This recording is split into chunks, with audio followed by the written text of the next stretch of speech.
కానీ ఇవాళ కిషన్ రెడ్డి గారికి అదేవిధంగా కేంద్ర మంత్రి వచ్చిన మేడం గారికి లిఖిత రూపంలో ఒక లెటర్ నేను ఇచ్చినాను.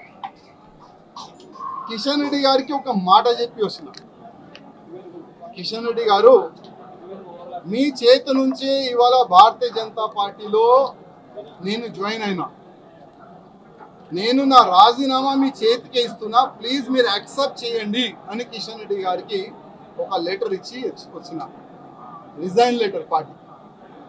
ఆ రిజైన్ లెటర్లో కింద ఒక మ్యాటర్ ఇది కూడా రాసిన, కిషన్ రెడ్డి గారు పార్టీకి నేను రాజీనామా ఇస్తున్నాను, మీరు మీ లెటర్లో స్పీకర్ గారు కూడా పంపించేసేయండి. రాజా సింగ్ ఇప్పుడు పార్టీ సింబల్ నుంచి గెలిచిండు, రాజా సింగ్ ఇప్పుడు బీజేపీ ఎమ్మెల్యే కాదు, ఆయనకి సస్పెండ్ చేయనని స్పీకర్ కూడా ఒక లెటర్ రాసిస్తే నేను దానికి సపోర్ట్ చేస్తాను. ఎందుకంటే పార్టీ సింబల్ తోని గెలిచిన తర్వాత పార్టీకి రిజైన్ ఇచ్చిన తర్వాత పార్టీలో అంటే పార్టీ బీజేపీ ఎమ్మెల్యే ఉండకూడదు కదా అని ఆ విధంగా ఒక లెటర్ మా కిషన్ రెడ్డి గారికి ఇచ్చి వచ్చినారు.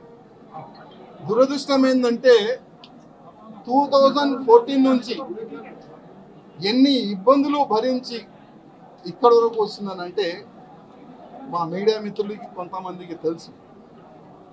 ఇవాళ నేను టెర్రరిస్ట్కి టార్గెట్లో ఉన్నా, నేను కాకుండా నా ఫ్యామిలీ మొత్తం ఆ టెర్రరిస్ట్ టార్గెట్లో ఉన్నా.